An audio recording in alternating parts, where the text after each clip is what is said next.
أعوذ بالله من الشيطان الرجيم. بسم الله الرحمن الرحيم. والسابقون السابقون أولئك المقربون في جنات النعيم ثلة من الأولين وقليل من الآخرين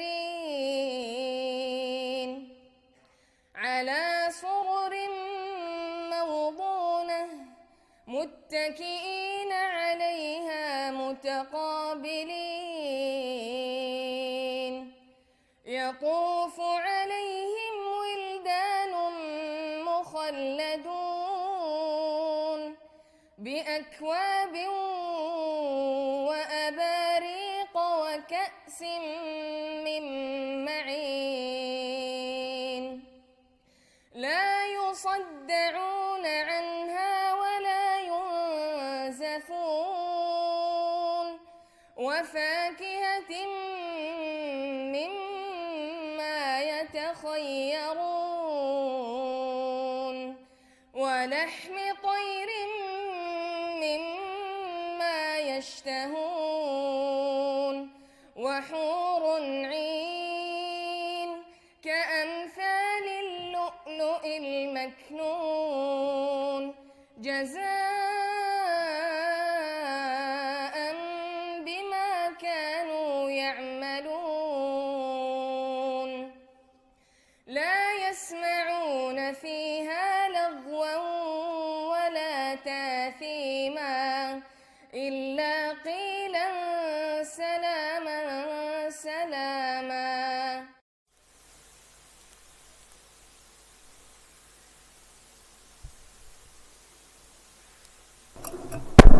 Bismillahirrahmanirrahim. Assalamualaikum warahmatullahi wabarakatuh.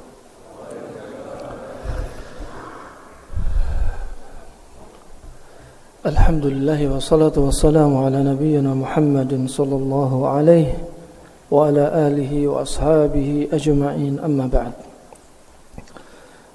Bapak-bapak, ibu-ibu yang saya muliakan,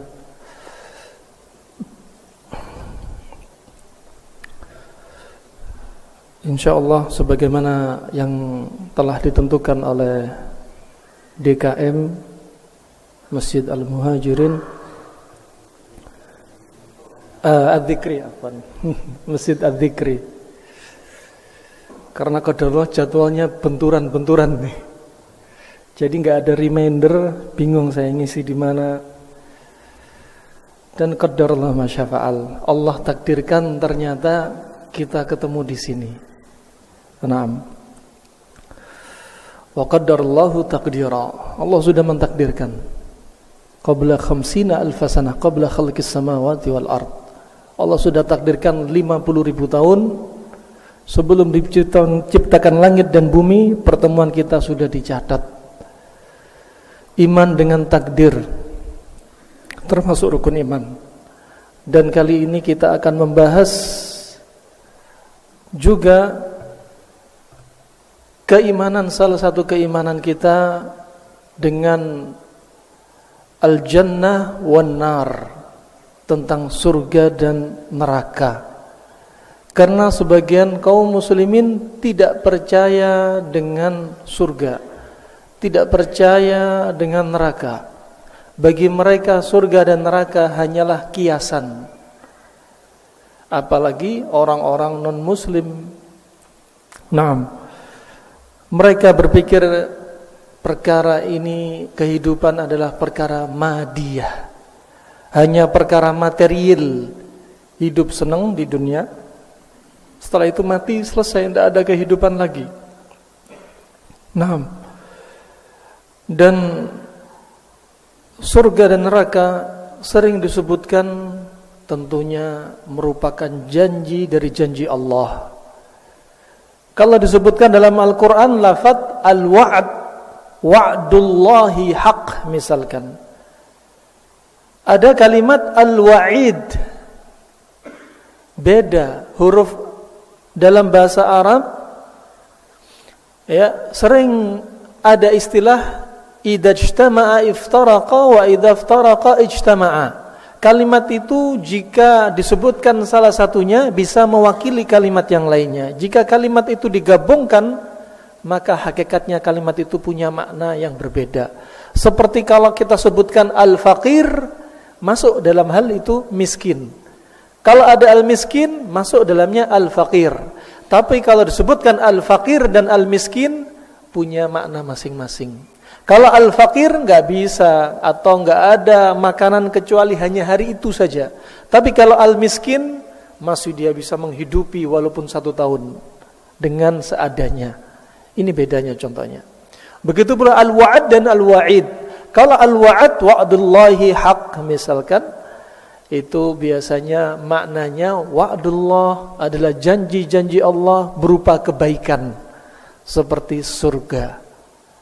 Kalau wa'idullah ada ya-nya, itu biasanya janji Allah tapi berupa azab neraka, berupa azab kubur, na'am, atau berupa azab-azab yang lainnya.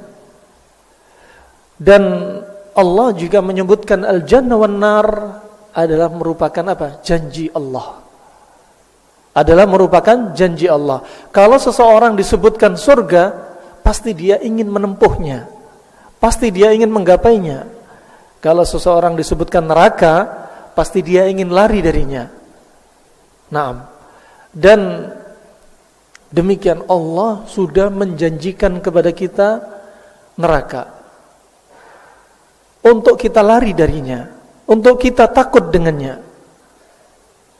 Tetapi yang jadi masalah,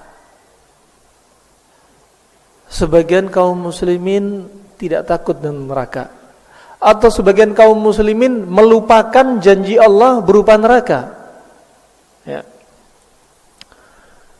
Sebagaimana disebutkan ayat, bal hum adall ay adall min bahimatil an'am. Sebagian manusia itu sesat, lebih sesat, bahkan lebih sesat daripada hewan ternak. Disebutkan oleh Ibnu Qayyim rahimahullah, kok bisa ada manusia lebih sesat dari hewan ternak? Iya, coba kalau kita misalkan seekor sapi. Sapi, kalau kita letakkan di hadapannya, kalau kita tempatkan di hadapan sapi itu ada kubangan besar isinya, di bawah kubangan itu adalah api yang menyala-nyala. Walaupun sapi ini didorong, tidak akan mau. Walaupun di depan kubangan ini masih ada rumput-rumputan, masih ada makan-makanan yang lezat bagi sapi itu, tapi di depannya ada kubangan neraka. Di depannya ada syahwat untuk dia makan. Tetapi sebelum syahwat itu ada kubangan neraka, kubangan api yang menyala-nyala. Seandainya sapi didorong, sapi tidak akan mau masuk. Seandainya dicambuk, dia tidak akan lari ke depan, pasti lari ke kanan atau ke kiri atau balik ke belakang. Tapi mau manusia, karena hawa nafsunya, mereka berani-beraninya mengambil resiko untuk masuk kubangan tersebut. Iyadzabillah. Nah, Allah sudah menjanjikan kalau makan uang riba, sudah disebutkan akan dibangkitkan di yaumul qiyamah seperti orang yang jinan, seperti orang yang gila. Itu dinanti di yaumul qiyamah. Belum yaumul qiyamah, di kuburan orang yang makan uang riba sudah merasakan azab di kuburan. Disebutkan dalam hadis riwayat Al-Bukhari bahwasanya orang yang makan riba, tatkala Rasulullah tidur, kemudian diajak malaikat Jibril untuk keliling melihat alam gaib dengan izin Allah Subhanahu wa taala, melihat orang yang berenang fi anharid dam, sungai yang penuh dengan darah. Manusia itu berenang, setelah berenang sampai pinggiran, kepalanya langsung dilempar dengan batu besar. Rasulullah bertanya, siapa ini? Ini adalah pemakan riba. Ya subhanallah. Ada seseorang lagi yang dia tidur, dilemparkan kepalanya dengan batu yang sangat besar. Setelah kepalanya pecah, dibalikkan lagi ke wujud semula, dilempar lagi. Ini masih di kuburan. Rasulullah tanya, siapa mereka? Mereka adalah yang ditawarkan untuk kembali kepada Al-Quran, tetapi mereka menolaknya. Subhanallah. Ya.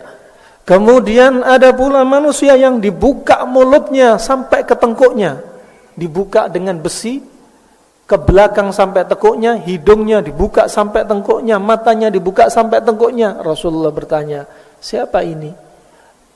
Adalah orang yang dari bangunnya sampai tidurnya isinya kedustaan, suka berdusta.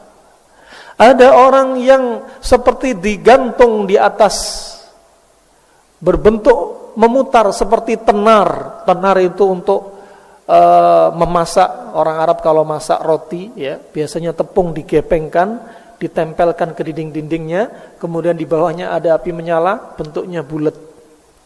Ya, ada laki sama perempuan menggantung. Ya, ini masih di neraka. Di bawahnya dinyalakan api yang sangat besar. Ya. Kemudian Rasulullah bertanya, siapa mereka? Mereka adalah para pezina. Subhanallah. Mereka adalah para pezina. Ini masih di alam kubur. Kalau di neraka lain lagi. Kalau di neraka dimasukkan silsilah, dimasukkan rantai dari dubur, ditembuskan sampai mulutnya, kemudian melingkar ke seluruh tubuhnya. Subhanallah. Ya.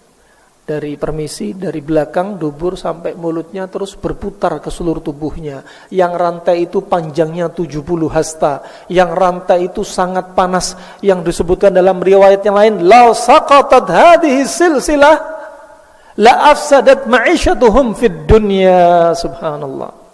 Seandainya satu rantai saja, bukan satu rantai yang panjang, satu ikatan rantainya saja, kalau jatuh ke bumi, niscaya mata pencaharian manusia di bumi rusak semua. Subhanallah. Ya. Disebutkan dalam hadis yang lainnya, seandainya besi-besi dari diciptakan Adam alaihissalam sampai besi di hari kiamat dikumpulkan jadi satu, niscaya tidak bisa menandingi besi-besi rantai-rantai yang ada di neraka. Subhanallah. Bagaimana dahsyatnya. Dalam satu riwayat disebutkan oleh Al-Khatib Al-Baghdadi dalam salah satu kitabnya, ada seseorang yang melakukan perjalanan. Dalam satu perjalanan dia kelaparan, kehabisan perbekalan. Mau membeli sesuatu, tidak ada lagi yang mau dijual. Mau menjual pakaiannya, tidak mungkin. Tidak ada yang mau diperdagangkan dari dirinya. Satu ketika dia menemukan paku di tengah perjalanan di padang pasir. Sekitar 5 paku. Paku besar-besar. Saat dia menemukan seorang pandai besi, seorang haddad, dia jual paku ini untuk dia bisa mempertahankan hidupnya dia. Tak lama kemudian, karena dia menjual di waktu kerja di siang hari, waktu kerja pandai besi, langsung diolahlah setelah dia membeli paku ini, diolah untuk menjadi bahan yang lainnya, paku yang besar ini. Dipukul, dipanaskan, dipukul, dipanaskan lagi sampai sepanas-panasnya, sampai paku ini memerah. Ternyata paku ini tidak berubah-berubah. Paku ini tidak bisa dirubah wujudnya. Dicoba paku yang lain, sampai 5 paku ternyata sama. Karena waktu tidak berselang lama, seorang pandai besi ini langsung lari mengejar si penjual paku. Kemudian ditanya seorang penjual paku ini, dari mana kamu dapat paku ini? Ceritalah dia yang menjual paku, saya mendapat paku di padang pasir, saya menemukan kerangka manusia, yang kerangka itu ditusuk oleh paku-paku. Kemudian pandai besi ini berkata, wallah, demi Allah, paku ini bukan berasal dari dunia. Subhanallah, Allah kirim dari neraka. Nah, siapa mayit ini? Tentunya mayit yang Allah azab di dunia. Allah segerakan azabnya di dunia. Dalam kisah yang lainnya, dalam sebuah kafilah, beberapa orang yang mau berangkat haji, tatkala dalam satu perjalanan didapati satu jamaah dari kafilah ini yang meninggal dunia. Setelah itu para jamaah yang lainnya ingin memprosesi pemakaman salah satu temannya yang meninggal dunia. Kemudian karena alat tentunya tidak ada, sekop, cangkul tidak ada, akhirnya mereka masing-masing mendapat tugas untuk mencari rumah yang paling dekat untuk bisa mendapatkan perlengkapan tersebut. Setelah mendapat perlengkapan, digalilah kuburan, dan kemudian saudara dia yang meninggal di perjalanan dikebumikan di perjalanan tersebut. Kemudian mereka melanjutkan perjalanan untuk haji. Setelah selesai melakukan peribadatan haji, mereka teringat bahwasannya alat untuk menggali tertinggal bersama mayit. Tertinggal bersama mayit. Diambillah ketika perjalanan pulang, setelah sekian hari melakukan perjalanan, digali kembali kuburan tersebut dan didapati mayit sudah terbelilit dengan rantai dari besi. Nah, kemudian tatkala perjalanan pulang, teman-teman kafilah ini bertanya kepada istrinya, tolong dengan jujur sampaikan kepada kami apa yang telah diperbuat oleh suamimu sebelum berangkat haji.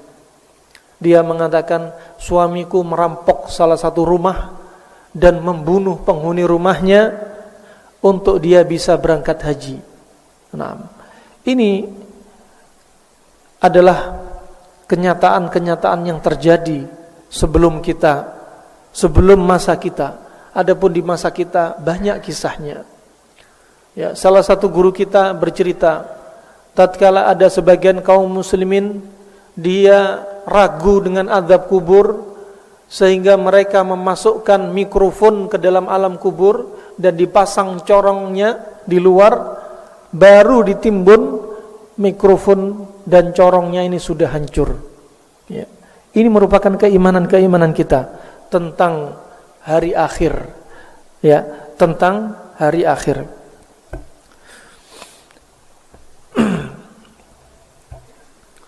Sesungguhnya perjalanan kita menuju surga adalah perjalanan yang sangat panjang. Perjalanan pertama masiratuna ilal jannah, perjalanan kita menuju surga. Tapi kita tidak menjamin diri kita masuk surga. Siapa yang berani menjamin? Kalau rizki kita, bapak-bapak, ibu-ibu, sudah Allah jamin rizkinya. Ketika kita masih di dalam janin, sudah dijamin rizki kita, sudah dicatat. Tapi untuk surga kita nggak dijamin. Kenapa? Inilah hikmahnya. Kita disuruh mencari yang dengan pertama amalan-amalan kita bisa membawa ke surga. Kedua, kita nggak bisa menjamin amalan kita pasti masuk surga. Tetapi itu semua karena rahmat Allah Subhanahu wa taala. Ya, sebagian manusia mengandalkan amalan. Ya. mengandalkan amalan, ternyata amalan dia menggagalkan dia untuk masuk surga karena sebab-sebab. Ternyata ada amalan yang lainnya yang menghapus kebaikan-kebaikan dia. Rahimani wa rahimakumullah, setelah kita hidup di dunia, berapa tahun sih kita hidup di dunia? Sebagaimana hadis beliau, hidup kita di dunia, kata Rasulullah, paling lamanya 60 sampai 70 tahun. Lebih dari 70 tahun itu bonus. Bonus bagi siapa? Bonus bagi orang yang taat kepada Allah Subhanahu wa taala. Itu baru bonus. Kalau tambahan umur tapi semakin maksiat, itu bukan bonus, tapi istidraj. Ditambah azabnya, biar dia tambah berbuat maksiat, biar azabnya di kuburan dan neraka tambah pula. Nah, oleh karena itu, sebagaimana hadis Rasulullah sallallahu alaihi wasallam, sab'atun yadhilluhumullahu fi dhillih la dhilla illa dhilluh, yang disebutkan 7 golongan yang nanti mendapat teduhan ketika di padang mahsyar. Allah, Nabi sebutkan siapa di antaranya? Syabun nasha'a fi ibadatillah. Salah satunya siapa? Seorang pemuda yang dia sangat giat untuk beribadah kepada Allah. Rasulullah enggak menyebutkan syaikhun nasha'a fi ibadatillah, seorang kakek-kakek yang semangat dalam ibadah kepada Allah. Kenapa? Karena Allah tidak heran, Nabi tidak heran kalau sudah tua, ya tentunya ya lebih dekat kepada Allah. Kalau ada anak kecil, anak muda semangat sekali dengan ibadah, ini baru satu keheranan. Kalau menurut pikiran, ya umur dia masih panjang. Harusnya dia sibuk dengan main-main dunia, bersenang-senang di dunia, tetapi dia disibukkan dengan ibadah. Ini baru keheranan. Bukan satu keheranan, permisi, kalau ada orang sepuh tapi dia sangat giat. Bukan suatu keheranan. Oleh karena itu merupakan suatu kewajaran dan keharusan bagi orang yang sudah sepuh untuk mendekatkan diri kepada Allah. Kebiasaan para ulama salaf, kalau sudah umurnya 40 tahun, pekerjaan mereka dikurangi, bisnis mereka dikurangi, kerjanya dikurangi, mereka lebih sibuk dengan masjid, dengan kajian-kajian ilmu, dengan ibadah-ibadah. Kalau sudah umurnya 40 tahun. Rasulullah pun diutus pada umur 40 tahun. Nah, para hadirin, dunia yang hanya 60 sampai 70 tahun paling lamanya, rata-ratanya, ya. Tapi kita enggak jamin. Ada yang orang mati umurnya masih 30 tahun, mati umurnya 40 tahun. Imam An-Nawawi mati umurnya 35 tahun, sudah mengarang sebagian besar kitab mensyarah Sahih Muslim yang dibaca umat sampai sekarang. Qala Imam Nawawi rahimahullah, semua kaum muslimin mendoakan dia, semoga Allah merahmatinya, sampai ya kepada Allah untuk rahmat itu kepada Imam Nawawi. Karena doa kita kaum muslimin semua. Syekhul Islam Ibnu Taimiyah meninggal sama dengan Imam Nawawi, meninggal dalam keadaan belum menikah. Syekhul Islam tapi lebih tua, lebih Allah panjangkan umurnya daripada Imam Nawawi. Imam An-Nawawi sibuk kemana-mana baca kitab, ngafalin hadis-hadis. Mau ke kamar mandi kitab yang dibawa. Mau makan, kalau makan tidak susah-susah para ulama salaf makan, mengunyah, menghabiskan waktu 1/4 jam, setengah jam. Mereka kalau makan roti dicelupkan di dalam seperti teh, biarkan mencair, karena airnya hangat, langsung diminum. Selesai, langsung jalan aktivitas ibadah lagi. Imam An-Nawawi jalan ke masjid membawa kitab, kemana-mana membawa kitab. Saking sibuknya dengan kitab, ketabrak kuda, orang lagi naik kuda, kena kepalanya, kebentur, akhirnya meninggal dunia dalam keadaan penuh hidupnya dengan ilmu. Subhanallah. Imam Muslim rahimahullah membaca kitab dari Isya hampir sampai subuh, saking asiknya makan kurma 1 ranjang. membaca kitab, meninggal dalam keadaan kebanyakan makan kurma. Subhanallah. Imam Syafi'i meninggal dalam keadaan sering duduk, jarang olahraga, jarang aktivitas, sibuk dengan umat, ditanyai fatwa ini, ya, dari habis subuh orang ahli tafsir dari beberapa negara datang, dari beberapa kota datang, setelahnya ahli kedokteran datang, setelahnya ahli fikih datang, terus sampai hampir pertengahan hari sibuk dengan ilmu, sampai meninggalnya kena ambeien. Kalau ngajar sampai lantainya penuh dengan darah, meninggal dalam keadaan anemia. Imam Asy-Syafi'i rahimahullah sibuk dengan ilmu. Umat zaman dahulu tafakhur, mereka berbangga diri kalau anak mereka menghafalkan jutaan hadis, menghafal Al-Quran, bangga diri mereka. Ya. Zaman sekarang, anak kamu lulusan apa? Oh, kedokteran. Kamu lulusan apa? Oh, perminyakan, nanti kerja di Saudi 1 bulan 100 juta. Anak kamu lulus apa? Mahasiswa pertanian. Pertanian tidak maju sekarang. Anak kamu lulus apa? Tidak sekolah. Tidak maju. Orang yang pinter, yang memikirkan bagaimana anaknya kekal di surga nanti. Ya. Rahimani wa rahimakumullah jami'an. Ini masa hidup kita. Hanya sebentar, 60-70 tahun. Kalau kita coba kita tadabbur, kita tanya kepada bapak, kita tanya pada pribadi kita masing-masing. Di antara sebagian kaum muslimin kerja dari jam 6 pagi, pulang maghrib, semuanya dunia. Ibadah hanya selipan saja, hanya selingan saja. Nah, dari 6 sampai jam 5 berapa jam? Berapa jam? Jam 6 sampai jam 5 berapa jam? Berapa? Sampai jam 5. 11 jam kita hitung. 11 jam sibuk kerja. Rata-rata manusia tidur normal 6 sampai 7 atau 7 sampai 8 jam. Tidur ini. Hukumnya tidur apa sih? Mubah. Kalau namanya mubah, itu enggak dicatat kebaikan di sisi Allah sebagai pahala, juga enggak dicatat sebagai dosa. Ya kosong, lewat saja. Nah, kemudian kerja 11 jam. Anggap umur kita 60 tahun. 11 jam dikali 60 tahun. Coba kalau ada yang bisa ngitung, Pak Gito dihitung. 11 jam dikali 60 tahun ada berapa? Antum catat. Kemudian tidur kita 7 sampai 8 jam. Dicatat dikali 60 tahun. Minta tolong kalau ada yang ngitung. Ya.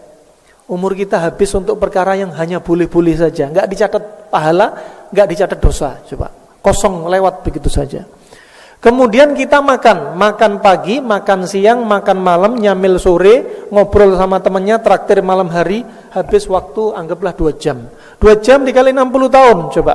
Hukumnya makan asalnya mubah-mubah. Boleh saja.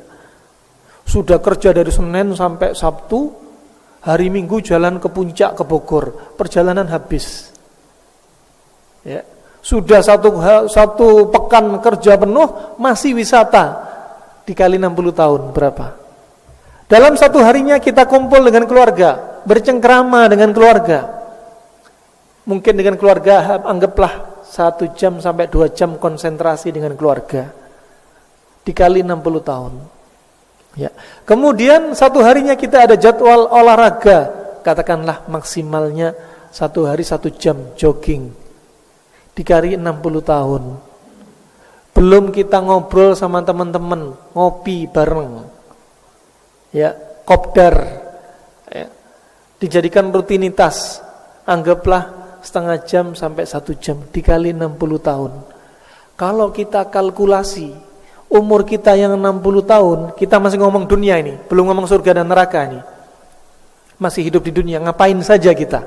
Ya. Kalau kita hitung, coba kita hitung, kalau konsentrasi kita hitung semua, mungkin umur kita 50 tahun, 55 tahun habis untuk perkara yang mubah-mubah saja. Mana yang untuk Allah? Subhanallah. Mana yang untuk Allah? Katakan paling lama untuk Allah 10 tahun, 5 tahun. Yang betul-betul untuk Allah.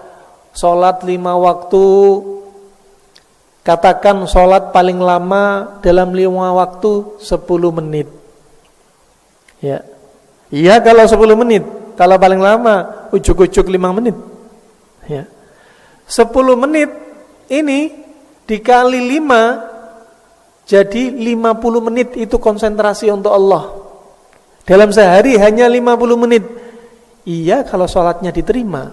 Sholat ketika Allahu Akbar sudah ngelamun, ya Allah, toko tadi saya tinggal, ada pelanggan, sudah ngelantur. Setan itu kalau waktu kita sholat berlomba-lomba godain kita. Setan itu seperti lalat kadzubab idza dubba fa'ab.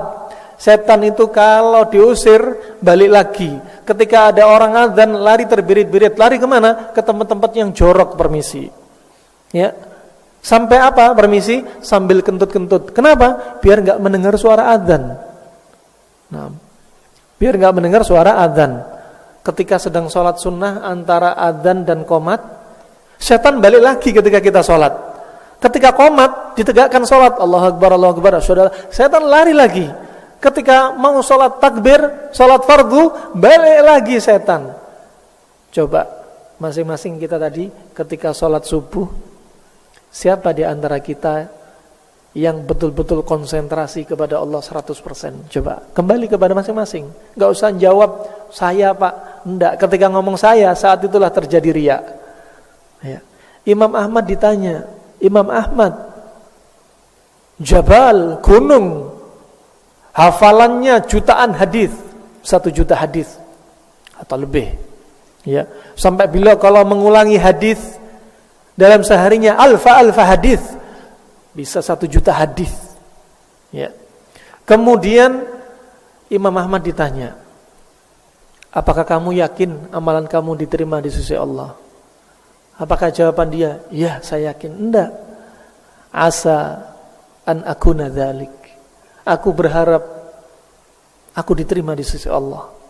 Salatku, ibadahku. Siapa yang menjamin di antara kita? Nah, tetapi para hadirin jangan lupa, seorang yang cerdas, seorang yang sudah menuntut ilmu, kalau amalan yang mubah-mubah kita niatkan ibadah menjadi catatan pahala. Bapak-bapak tidur sekian lamanya, jangan dibiarkan tidur lewat begitu saja. Niatkan bapak tidur di awal malam, biar bapak niat bangun jam 2 malam, jam 3 malam sudah bisa sholat malam. Tidur bapak jadi pahala. Niatkan ya aktivitas bapak mencari nafkah, kewajiban bagi keluarga. Diriwayatkan Imam Ahmad, mencari nafkah termasuk jihad fisabilillah. Kemuliaan daripada ngemis-ngemis, minta-minta, mencari nafkah. Nah, niatkan olahraganya bapak menjalankan sunnah, mau memanah, berenang, lomba lari. Ini sunnah Rasulullah sallallahu alaihi wasallam. Jadi apa? Aktivitas bapak ada nilai pahala, bukan lewat begitu saja. Ya. Nah, para hadirin rahimani rahimakumullah, demikian hidup kita di dunia. Mau diapain hidup kita di dunia? Ladang pahala ini jangan dilewatkan, jangan disia-siakan. Setelah kita di dunia, kita akan melewati marhalah berikutnya, tahapan berikutnya. Apa itu? Al-maut wal qabr. Kuburan, kematian. Nah, kalau sudah sakaratul maut, ya, sebagaimana disebutkan Nabi sallallahu alaihi wasallam, pintu tobat itu tidak ditutup. Ya. Pintu tobat itu masih terbuka. Sampai kapan? Malam yugharghir. Jika nyawa roh itu belum sampai kerongkongan. Kalau sudah ngorok-ngorok, kalau sudah sakaratul maut, mau tobat, sudah gak diterima di sisi Allah. Kalau sudah azab menimpa, mau tobat, gak diterima di sisi Allah. Fir'aun ketika laut sudah di hadapan mata, ketika laut dibelah dengan izin Allah melalui tongkatnya Musa alaihissalam, ketika dia mau mentauhidkan Allah, sudah gak diterima. Azab sudah di depan mata, gak diterima. Ya. Mau pelaku zina, pemain judi, seperti kejadian di Palu yang sudah tanah sekitar 200 hektar, jalan sekitar 1 kilo lebih, mau menggulung mereka, para pezina, penjudi, pembuat syirik mau bertobat. Kalau sudah demikian, gak ada tobat untuk mereka. Sudah di hadapan mata. Nah, sudah di hadapan mata. Maka dari itu, ya, kita berusaha. Apa-apa yang menimpa umat sebelumnya, apa-apa yang menimpa saudara kita di luar sana, jangan sampai menimpa di daerah kita. Dengan cara apa? Bapak-bapak, ibu-ibu semua punya tugas, kewajiban amar ma'ruf wa nahyu anil munkar. Ya. Coba kalau bayangkan bumi bergeser, bangunan-bangunan tinggi di Jakarta semua berjalan, kalau Allah berkehendak. Nah, kita semua amar ma'ruf wa nahyu anil munkar, ya. Masing-masing kita punya kewajiban. Al-qabr wal maut. Ketika mati, ya, man qala fi akhir umri la ilaha illallah dakhalal jannah. Barang siapa yang di akhir hayatnya mengucapkan la ilaha illallah, masuk surga. Ada sebagian manusia, kaum muslimin, ahlil asi, dak salat, dak ibadah, melakukan kemaksiatan-kemaksiatan, sebelum matinya, beberapa hari sebelum matinya, keluarganya melatih dia untuk mengucapkan la ilaha illallah, la ilaha illallah, dilatih sebelum matinya ketika sakitnya. La ilaha illallah dilatih sampai mungkin ketika sebelum matinya tidak bisa mengucapkan la ilaha illallah. Karena apa? Amalan kejelekan dialah yang mempersulit ucapan dia untuk mengucapkan la ilaha illallah. Nah, tetangga kita yang tidak pernah sholat, ya, ketika sebelum meninggal disuruh zikir, ya. Orang Jawa kalau mentalkin bilangnya apa? Pak, sebut, maksudnya sebut itu mentalkin, bilang la ilaha illallah, itu maksudnya. Apa ini? Orang yang sekarat ini bilangnya but. Subhanallah. Dipersulit oleh Allah Subhanahu wa taala. Enggak pernah sholat. Ya, enggak pernah sholat. Ini masih awal kematian, dipersulit, dinampakkan antara orang yang apa? Antara orang yang rajin ibadah dan tidak rajin ibadah. Ada seorang ustadz, ya, ustadz kita, salah satu ustadz kita, Ahlus Sunnah wal Jamaah, dulunya belajar di Jamiah Islam Madinah. Ya. Ketika belajar, dulunya baik-baik. Ketika belajar, tiba-tiba dia berubah. Tidak mau salam sama saudaranya, nggak mau ketemu saudaranya, maunya hanya ketemu komunitasnya saja. Ya. Sampai kitab-kitabnya di kamar dia hanya kitab-kitab ajaran Syiah. Ternyata dia mulai masuk agama Syiah, terbawa oleh seorang guru dari kalangan Syiah. Ya. Dalam sejarah Islam, dari munculnya Syiah sampai sekarang, tidak ada Syiah itu ada efek positif ke agama Islam. Tidak ada mereka membawa jasa kepada dakwah Islam. Semuanya itu ingin menghancurkan Islam dari dalam. Nah, ketika kemarin 3 tahun lalu jamaah haji yang meninggal 700 orang, siapa pelakunya? Orang Syiah. Menyamar menjadi jamaah haji melawan arus. Mereka menganggap itu mati syahid. 300 orang Syiah dan yang lawannya orang jamaah haji, sehingga benturan sampai meninggal. Sekitar tahun 85 mereka memasang bom di samping Ka'bah. Apa tujuannya? Ya. Orang Syiah. Jangan bilang jangan mencela aliran tertentu. Enggak. Kita harus tegas. Mana umat Islam Nabi Muhammad yang lurus, mana yang tidak lurus. Kita ingatkan. Orang ustadz ini setelah sekian lama tidak mau salam, berubah sikap. 1 bulan saja kitabnya yang dia miliki, kitab Syiah ini, langsung dikeluarkan kemudian dibakar. Ya. Teman-temannya sampai syekh-syekhnya yang tadi sudah menasihati ditolak, penasaran, loh kenapa kitabnya dibakar? Sudah, saya tobat pada Allah. Kenapa? Syekh saya lihat di depan mata saya ketika prosesi pemakaman, dimuntahkan bumi 3 kali. Bumi gak mau nerima. Ini baru-baru saja terjadi, subhanallah. Nah, ini alam kubur sudah menimbulkan efek karena perbuatan dosa kita. Ya. Belum lagi nanti di alam kubur ditanya oleh malaikat. Malaikat yang tanya namanya Munkar dan Nakir. Disebutkan dalam hadis yang sahih, warnanya 2 malaikat ini hitam kebiruan, menakutkan, membawa gada dari besi. Wa idza daraba al-jibal lakana turaba. Seandainya dipukulkan ke gunung, gunung ini jadi debu, subhanallah. Bagaimana kalau pukul ke mukanya sang mayit? Tatkala malaikat bertanya, "Man rabbuk?" Siapa Rabb kamu? Wa man nabiyyuk? Siapa nabi kamu? Wa ma dinuk? Apa agama kamu? Dia enggak bisa menjawab. La adri, dipukulkan ke mukanya. Subhanallah. Nah, ini masih satu. Kedua, di alam kubur apa?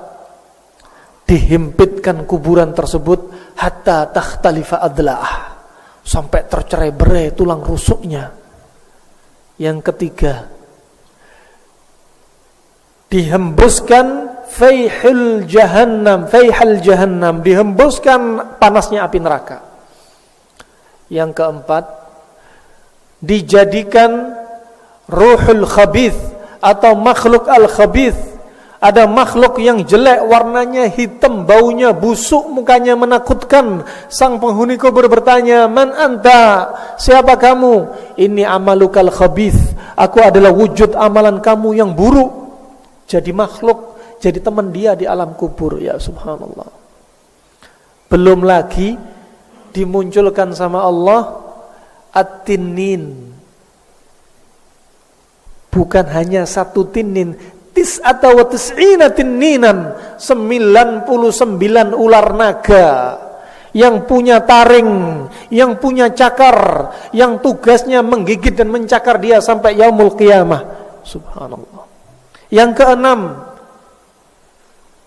dinampakkan maq'aduhu finnar, ditampakkan tempat duduk dia di neraka. Bagaimana enggak takut? Ini di alam kubur. Semoga Allah selamatkan kita semua. Ya, sungguh menakutkan. Ini belum neraka. Ini masih kita hidup dipersulit kalau kita banyak maksiat matinya. Di alam kubur masih ada siksa. Belum lagi di padang mahsyar. Lewat sekarang kita marhala ketiga. Setelah kematian, kuburan, mulailah ditiup sangkakala. Ada yang bilang sangkakala ditiup, ini adalah dalil bahwasanya musik itu halal. Subhanallah. Ya. Ini namanya Islam Nusantara. Ya. Jangan jadi Islam Nusantara, tapi jadilah Islam yang ada di Nusantara. Nah, hati-hati, Islam Nusantara liberal. Umat Islam mau dihancurkan dari dalam. Orang-orang kafir terus terang. Kita di Irak rugi berapa ribu dolar, jutaan dolar. Kenapa? Lelah kita, kata mereka. Ngirim pasukan, ngirim bom, ngirim pesawat untuk menghabiskan kaum muslimin. Untuk merebut minyak, habis uang banyak. Tapi mereka mengakui untuk menghancurkan Islam dari dalam enak. Ngirit duit, ngirit nyawa, ngirit waktu, enak hancur dari dalam. Sekarang saatnya, tatkala kaum muslimin berbanyak-banyakan partai, tatkala kaum muslimin semakin berpecah belah, Muhammadiyah lah, NU lah, satunya lah, subhanallah. Katakan kita Islam satu. Ya, saatnya bersatu di atas kebenaran. Tatkala musuh Allah, Cina, komunis bersatu, kaum muslimin masih sibuk pecah belah. Ya. Salahuddin Al-Ayyubi, tatkala sakitnya bernazar, sakitnya yang sangat keras, diobati oleh sekian puluh dokter enggak sembuh-sembuh. Jenderalnya menasihati dia, "Sudah, wahai Salahuddin, kamu bernadar kepada Allah saja dah. Kalau Allah sembuhkan penyakit kamu, kamu bernadar." Akhirnya Salahuddin bernadar, "Kalau Allah sembuhkan saya," apa kata Salahuddin? "Saya akan bebaskan Baitul Maqdis." Subhanallah. Nazar Salahuddin.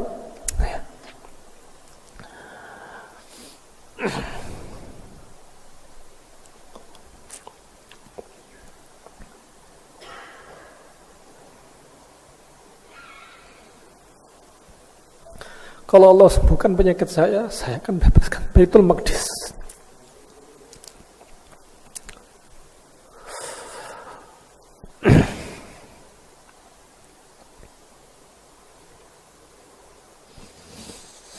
Setelah dia bernazar, dia mengumpulkan kaum muslimin. Dikumpulkanlah kaum muslimin. Dia mengumumkan nazarnya. Dan setelah dia bernazar hanya dalam waktu hitungan hari, sembuhlah penyakit dia. Allah sembuhkan dia. Kemudian bernazar di hadapan manusia, kaum muslimin semuanya. Yang kaum muslimin terpecah belah, ya.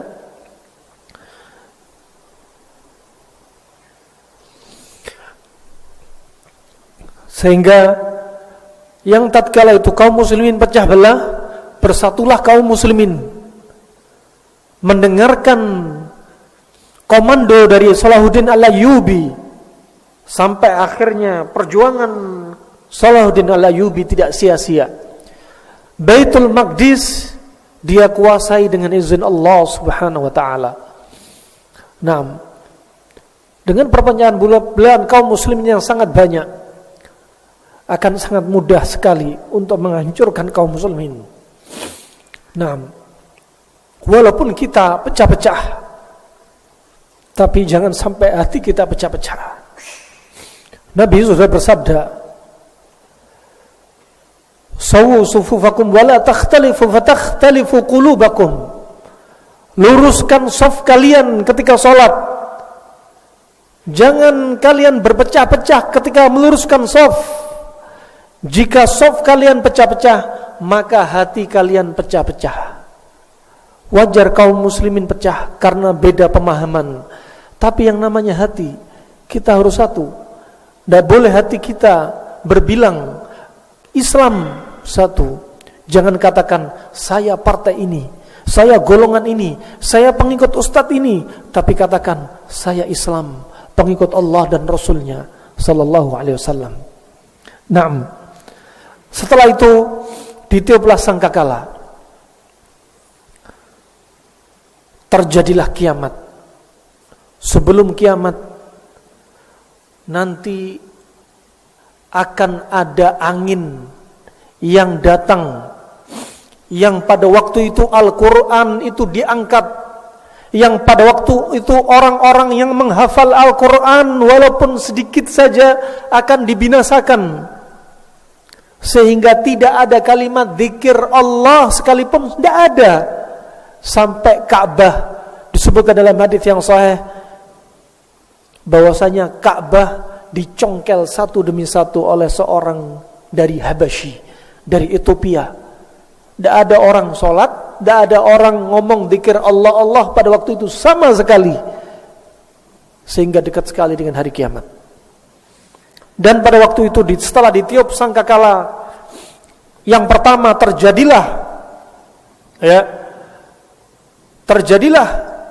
kematian, terjadilah kiamat, sampai malaikat yang meniup pun, Israfil ini pun itu juga meninggal setelahnya. Malaikat Jibril pun disebutkan dalam riwayat itu juga meninggal. Malaikat yang paling kuat yang punya 600 sayap meninggal, gak ada yang tersisa, kecuali surga dan neraka, singgasana Allah dan makhluk-makhluk Allah yang Allah jadikan dengan kehendaknya untuk tetap dan tidak ada kematian, mereka tetap kekal. Dan yang Allah hidupkan setelah itu Israfil sendiri dan malaikat Jibril dihidupkan kembali, dan Israfil meniupkan sangkakala yang kedua untuk mereka dibangkitkan di padang mahsyar. Ketika mereka pada hari kebangkitan dikumpulkan di padang mahsyar, semua manusia kumpul dari Adam alaihissalam sampai hari kiamat dalam keadaan ghurlah, dalam keadaan telanjang. Ariyah. Ya. Kemudian Aisyah bertanya kepada Rasulullah, "Ya Rasulullah, kalau demikian kondisinya, apakah antara mereka itu tidak saling melihat kemaluannya?" Apa kata Rasulullah? "Ya Aisyah, saking takutnya mereka sudah gak sempat lagi untuk melihat kemaluan. Matahari didekatkan 1 mil, 1,3 kilo sekitar itu. Atau wallahu a'lam mereka menjadikan mil itu mil di padang mahsyar. Nah, tentunya mereka kepanasan. Malaikat yang membawa singgasana Allah ada 4 malaikat. Yang mereka sangat besar-besar memikul singgasana Allah. Dan di waktu di padang mahsyar, tatkala waktu itu malaikat sudah bukan 4 lagi. Tatkala menghakimi manusia, malaikat waktu itu yang memikul singgasana Allah ada 8 malaikat. Kenapa? Karena waktu itu singgasana Allah bergetar dengan keras. Li'anna Allah yaghdab la yaghdab mithlah wa qabla au ba'da mithlah. Yang mana Allah tidak pernah marah sebelumnya dan setelahnya, kecuali di padang mahsyar yaumul hisab Allah betul-betul marah. Yang Nabi Adam sampai umat yang terakhir semuanya takut dengan Allah, menundukkan pandangan mereka, kepala mereka, tidak berani mereka mengangkat kepala mereka. Ketika manusia beranjak kepada Nabi Adam untuk minta syafaat, Nabi Adam tidak berani, takut, dipasrahkan kepada Nabi setelahnya. Rasul sekaligus Nabi Nuh enggak bisa juga dilemparkan ke Nabi Ibrahim, dilemparkan kepada Nabi Musa, dilemparkan kepada Nabi Isa, sampai semuanya tidak mau untuk memberi syafaat kepada manusia. Akhirnya Nabi Muhammadlah yang berhak. Sehingga dikatakan, "Ya Muhammad, irfa' ra'sak washfa' tushaffa' sal tu'ta." Nah, kemudian yang pertama kali disuruh mengangkat kepalanya adalah Nabi Muhammad. Berilah syafaat kepada yang engkau kehendaki. Ya, mintalah apa yang untuk mereka, silahkan. Nah, Nabi Muhammad. Ya, ini yang marah Allah, bukan presiden, bukan Pangdam, bukan Densus, bukan polisi, bukan orang tua, tapi yang menciptakan semua makhluk. Nah, bagaimana marahnya? Nah, saat itu al-jaza min jinsil amal juga berlaku. Dari sebelum mati, orang yang berbuat maksiat dikasih tanda-tanda matinya sulit. Di kuburan juga azab juga ada. Di padang mahsyar sama, enggak terlepas. Sampai Utsman bin Affan pernah melewati satu kuburan, menangis dengan sangat dahsyat sampai ke jenggotnya sampai menetes. Ya. Nangis itu bukan sifat cengeng. Nangis itu bukan mengingkari takdir, tapi nangis itu berusaha karena takut kepada Allah Subhanahu wa taala. Karena rahmah. Orang yang jarang menangis itu karena banyak sebab. Karena banyak maksiat, karena sering mencela saudaranya, karena sering mendengarkan musik, karena sering ini dan itu, banyak sekali. Sehingga membuat hati keras, sehingga sulit air mata itu mengucur di pipinya. Para ulama salaf dahulu, ulama-ulama zaman dahulu, kalau menangis sampai ada jalur rel ya, seperti rel, jalurnya air sampai membentuk, saking sering nangisnya. Ulama-ulama zaman dahulu kalau menangis ketika sholat malam, ketika ada kaki berhenjak melangkah menuju kamarnya seorang laki-laki ulama ini, mau dibuka pintunya, dia langsung pura-pura tidur.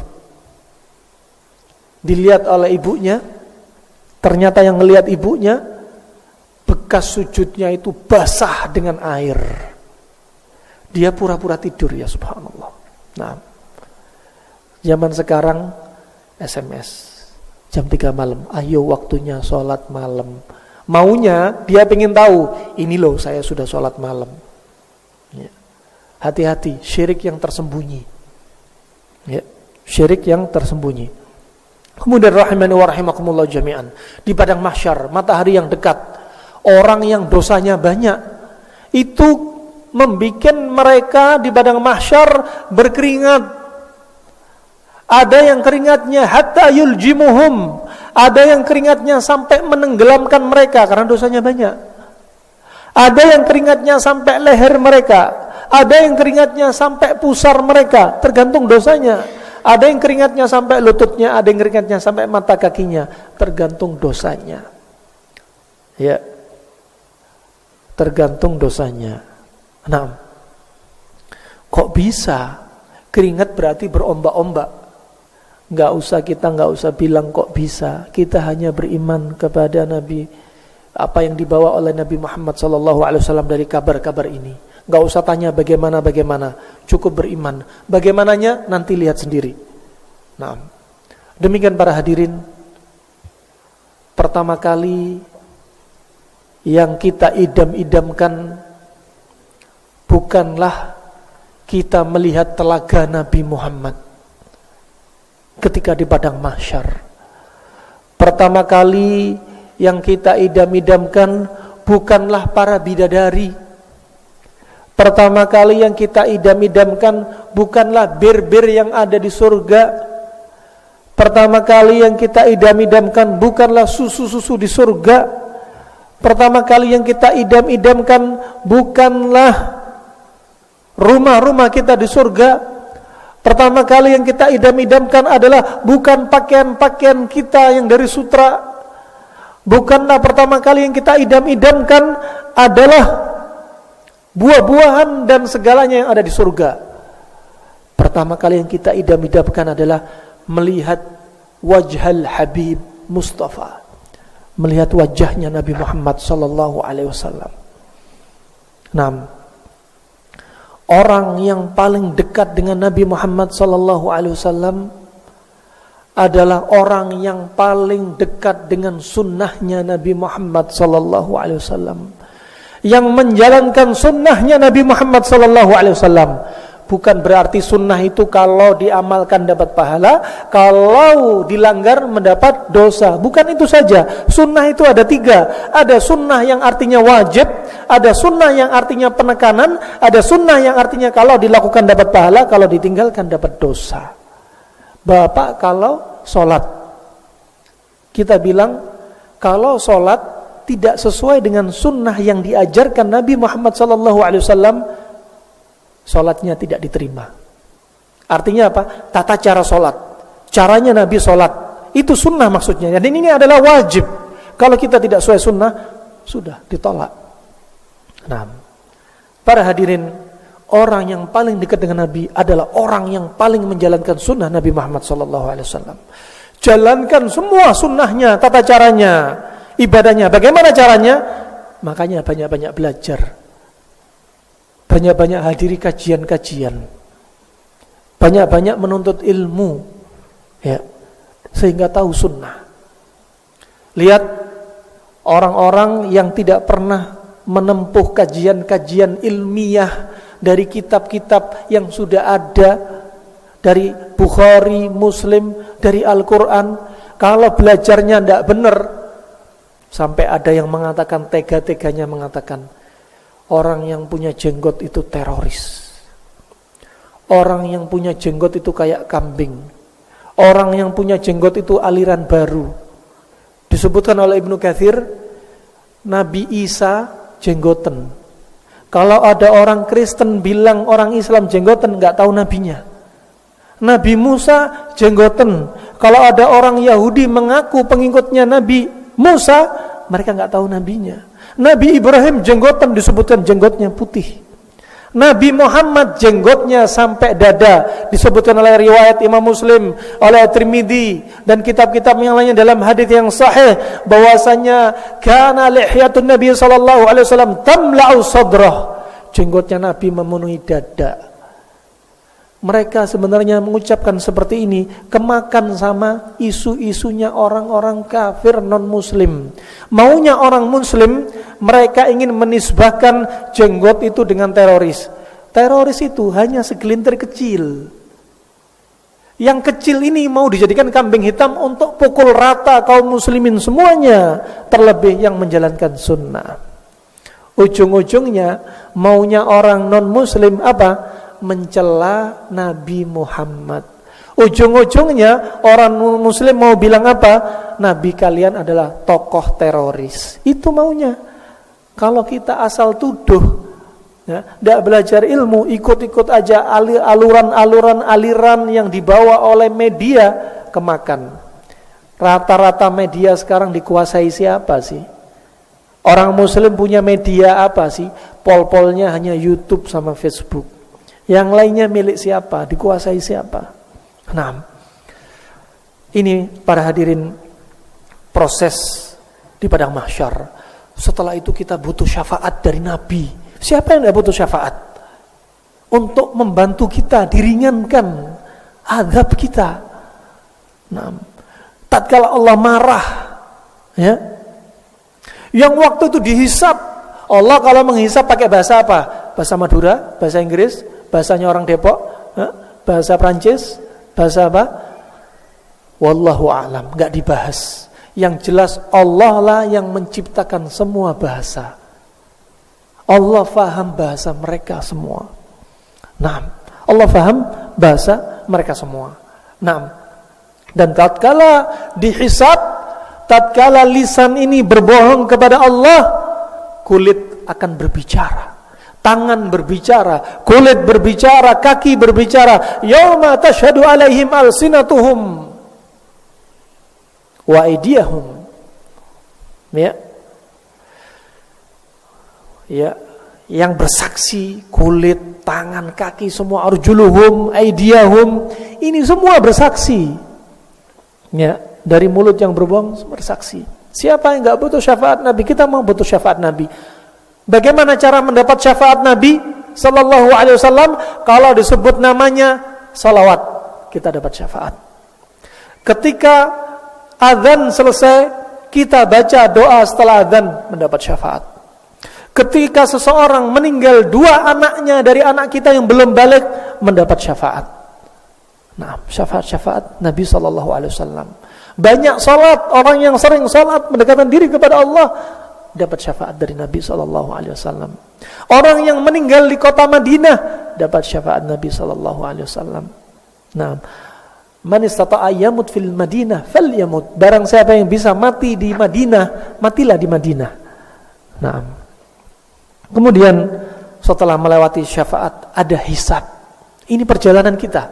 Hisab, dihitung kita. Ya, rapotnya kita seperti apa?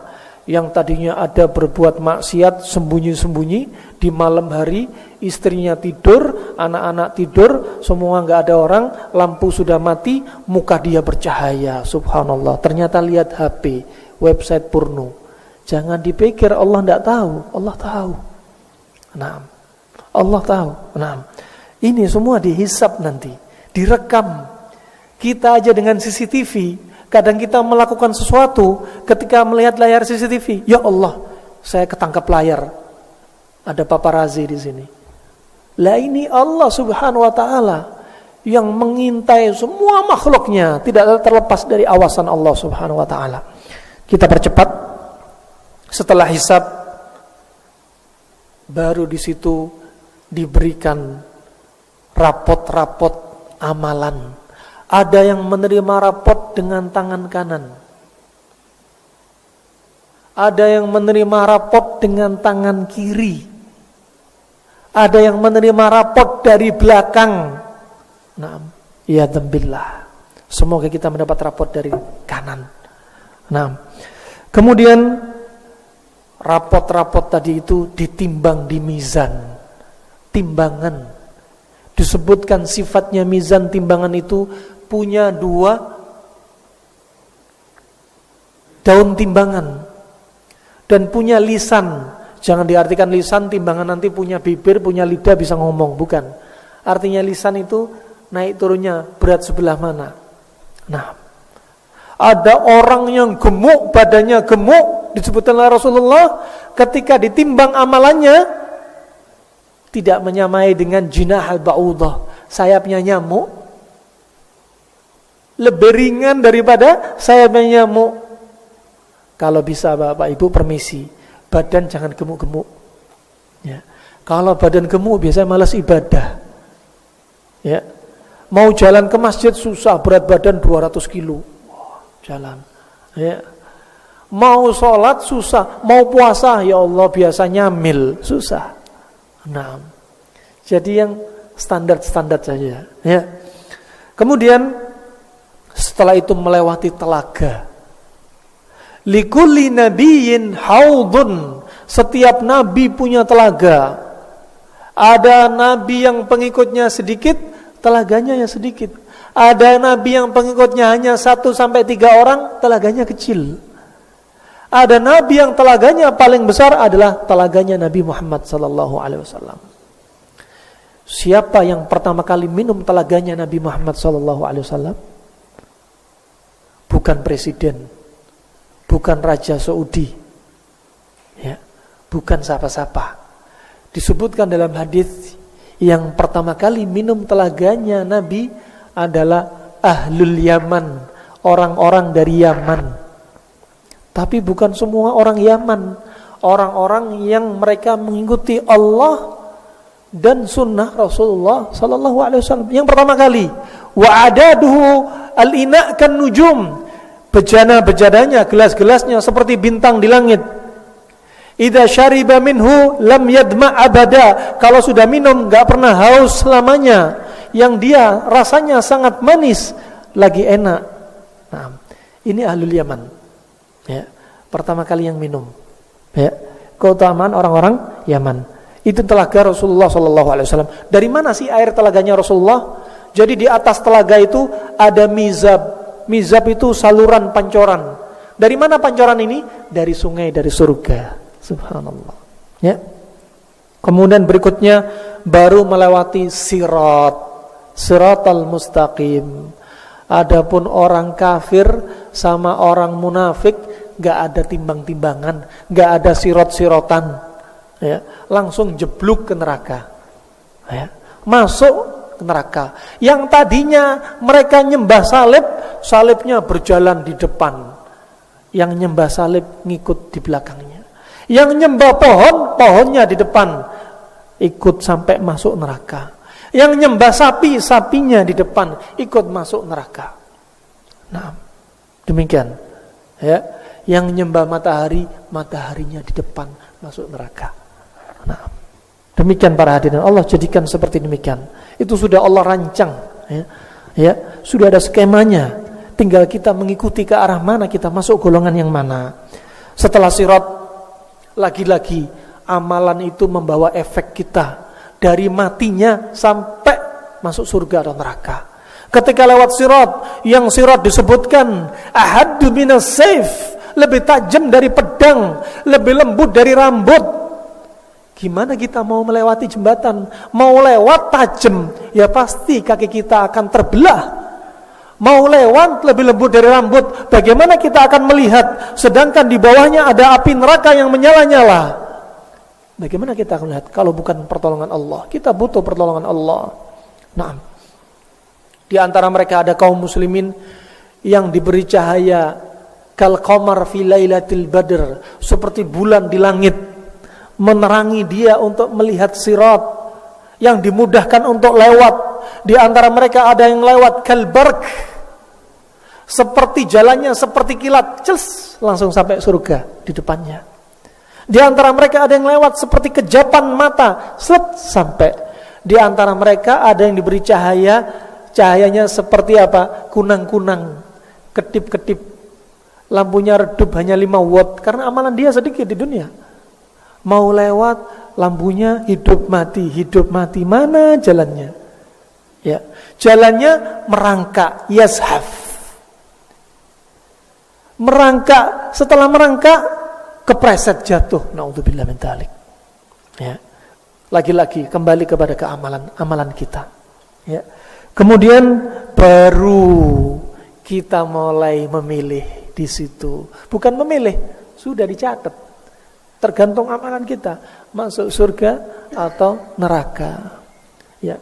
Untuk masalah amalan para hadirin, kita mengingatkan sama-sama. Kita beramal seperti kita ini membawa kantong.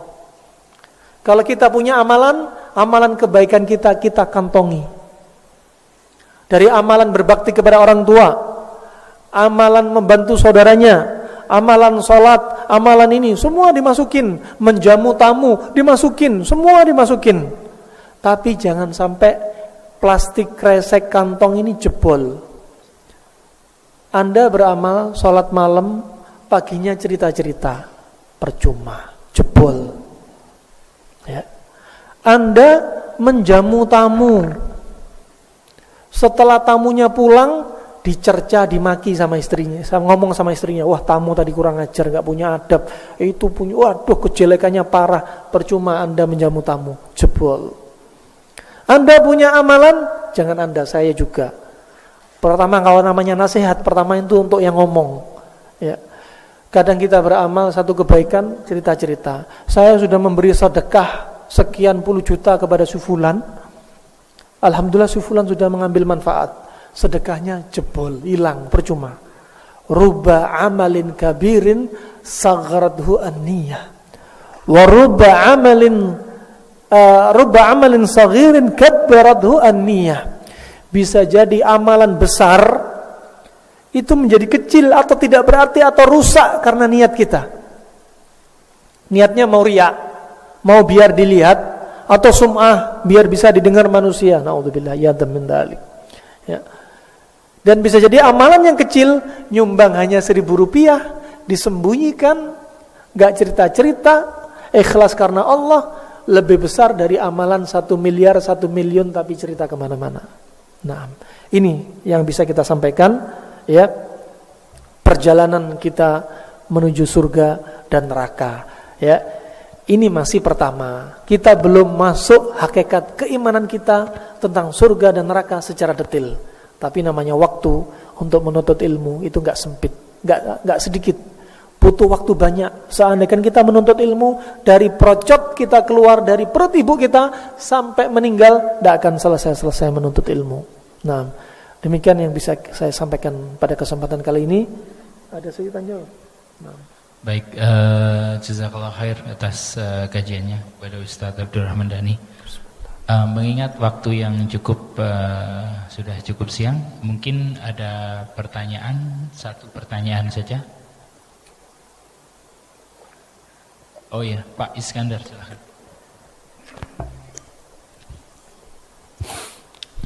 Assalamualaikum warahmatullahi wabarakatuh. Terima kasih Pak Ustaz atas bagi share pengetahuannya. Pertama saya ingin tanyakan masalah ini Pak Ustaz, masalah riba. Udah umum kita kenal bahwa Majelis Ulama menelurkan fatwa bahwa ban konvensional itu adalah haram. Kemudian masuk dia disebutkan bahwa yang tidak riba adalah salah diantaranya adalah ban syariah. Itu yang pertama. Mungkin hampir semua orang bisa ya mau mengikuti ke bank syariah. Yang saya ingin tanyakan begini Pak Ustaz. Kita bekerja di suatu perusahaan. Perusahaan ini kan namanya bisnis. Dia ngutang, diberikan pinjaman atau kerjasama. Tentu dalam kerjasama ini sudah berbicara tentang pengembalian dan di dalamnya ada bunga. Nah, di antara gaji-gaji kita peroleh dari pinjaman-pinjaman, hasil dari pinjaman-pinjaman itu tadi. Posisi kita sebagai pegawai, apakah itu kita memakan riba atau enggak? Itu yang pertama, Pak Ustaz. Yang kedua, di dalam neraka, akhir kemudian disebutkan juga bahwa ada nanti orang dimasukkan dulu ke dalam neraka, kemudian dikeluarkan. Yang seperti ini yang mana kategorinya nih Pak Ustaz? Yang masuk dulu terus keluar. Terima kasih, dua aja. Assalamualaikum warahmatullahi wabarakatuh. Pertama, pertanyaan sangat bagus. Insyaallah. Yang pertama, untuk seperti perusahaan ini kerjasama sama bank itu biasanya di mana-mana, ya. Karena mereka menyimpan uang besar pula, tidak sedikit.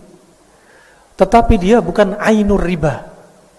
bukan ainnya riba, tidak seperti bank.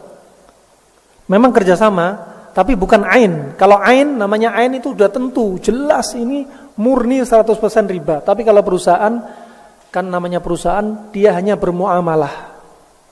Ya. Pekerjaan perusahaan ini kan perusahaan yang halal, misalkan suatu produk, nanti bank hanya untuk membantu saja, ya. Sehingga yang ini tidak dikatakan ainur riba, sehingga uangnya itu bercampur, ya, sehingga uangnya bercampur, ya. Maka yang demikian tidak bisa dihukumi dengan hukum yang ainur riba, betul-betul riba 100%. Artinya ini ada campur, ini uang-uang itu campur, ya, tidak terlepas dari riba, tapi campur. Yang seperti ini pun seperti kita misalkan, sebagaimana dikatakan para ulama, bagaimana kalau kita digaji yang seperti demikian? Oh, itu uang yang tercampur, tidak masalah, ya.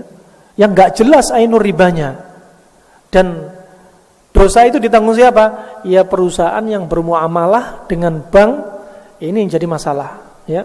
Kalau orang yang bekerja hanya menerima gaji dan uangnya uang campuran, kita juga nggak mungkin memilah mana uangnya riba, mana yang tidak riba.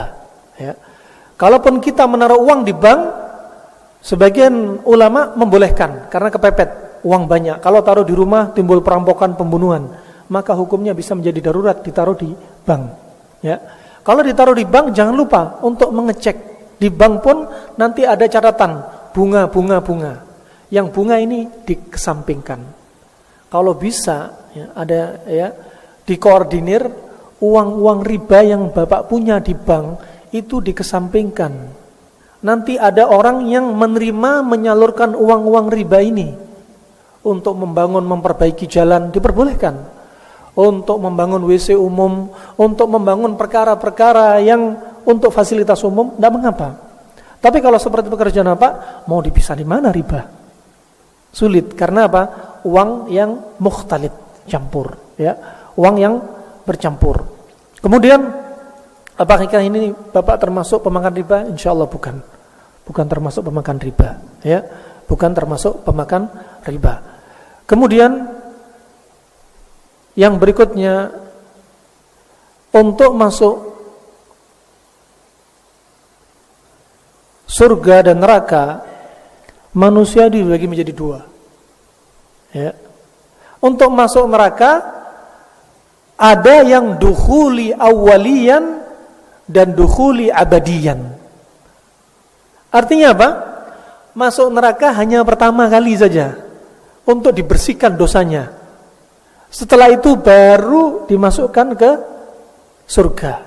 Dan di sana ada jenis syafaat yang kita sebutkan dari syafaat Nabi macam-macam. Ada syafaat Nabi untuk apa? Penghuni surga untuk dinaikkan surga yang lebih atas. Ada syafaat Nabi dari penghuni neraka untuk dikeluarkan dari neraka untuk dimasukkan surga. Ada syafaat Nabi khusus untuk pamannya Abu Thalib, apa? Dari kafir yang harusnya dosanya pedih, tapi karena doanya Nabi, dia hanya mendapat apa? Siksa yang paling ringan di neraka. Apa yang paling ringan di neraka? Walaupun dia pakai sendal di neraka, bikin otaknya mendidih. Ya. Ini rahimani wa rahimakumullah. Ini kalau ada orang muslim yang masuk ke situ, masuknya hanya sementara. Hanya masuk sementara apa? Untuk dihapus dosanya sampai bersih. Ya. Setelah itu, setelah masuk neraka, dibersihkan sampai disebutkan ada orang muslim yang dia masuk surga dalam keadaan merangkak. Sudah payah disiksa di neraka, di sana ada namanya Anharul Hayah, sungai kehidupan. Setelah gosong, remek, hitam, ya, gosong di neraka, dimasukkan, dicelupkan ke sungai kehidupan, baru dia jadi manusia kembali dan dia merangkak ke surga. Ada yang seperti ini. Ada yang dukhul abadiyan, masuk neraka itu terus menerus, senantiasa masuk neraka, tidak ada surga selamanya. Siapa mereka? Pertama, orang kafir. Ya. Kemarin 3 hari lalu kita ketemu kajian, subhanallah, Ini kajian hadir orang-orang borjuis, orang kaya semua, hanya 10 orang, Masya Allah. Sampai dari lihat gaya ngomongnya, ada sebagian mereka masih minum bir, tapi mau kajian, karena baru mau kita mulai. Ada yang masih suka berzina, ya Alhamdulillah, ya. Subhanallah, ini namanya proses untuk berubah, ya. Mau ngaji itu subhanallah, ya. Ya. Jadi apa? Kalau orang-orang sama ini dia bertanya, kan kalau saya lihat semua agama itu ujung-ujungnya bakal masuk surga, kata dia. Semuanya masuk surga. Kalau Allah itu Maha Penyayang. Cuma caranya beda-beda, ada yang Hindu, ada yang, tapi intinya sama kan, masuk surga. Allah maunya demikian kan? Ya enggak, Bu. Ya. Yang masuk surga itu hanya orang Islam. Kristen kan juga Islam. Ya enggak, Bu. Ya, inna dina indallahi Islam. Agama sebenarnya di sisi Allah adalah agama Islam, bukan Kristen. Tapi agama yang dibawa Nabi Isa itu adalah Islam, bukan Kristennya yang Islam. Nah, mereka mikirnya sampai demikian. Tapi yang masuk surga hanyalah orang Islam. Kalau masuk neraka itu hanya dibersihkan dengan dari apa? Dengan adab itu dari dosa-dosanya. Dari dosa-dosanya. Dan yang demikian ini ya, menghapus dosa itu bukan hanya di neraka juga. Kita, Allah berikan musibah, itu sudah menghapus dosa, sehingga mengurangi adab kita di kuburan dari neraka. Makanya jangan bilang takdir Allah, takdir buruk ini memang kejam, tak mengenal perasaan. Enggak.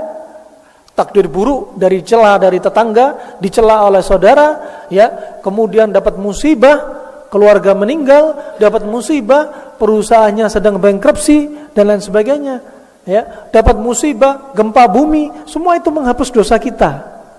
Sampai nanti apa? Allah berikan cobaan, ujian kepada kita, biar kita sabar dengan cobaan tersebut, sehingga apa? Kita akan menghadap Allah dalam keadaan dosa kita semakin berkurang dan semakin bersih. Nah, wa asa an takrahu syai'an wa huwa khairul lakum, ya. Dan kalian mengira ini semua keburukan bagi kalian, sesungguhnya itu kebaikan di sisi Allah. Nah, jika kita bersabar, ya, itu semoga bisa mewakili, ya Pak ya. Nah. Baik, karena waktu sudah cukup siang, mari kita akhiri kajian ini dengan membaca doa kafaratul majelis bersama-sama. Subhanakallahumma wa bihamdika asyhadu an la ilaha illa anta astaghfiruka wa atubu ilaik. Dari saya sebagai moderator, apabila ada salah kata, mohon maaf. Assalamualaikum warahmatullahi wabarakatuh. Waalaikumsalam warahmatullahi wabarakatuh.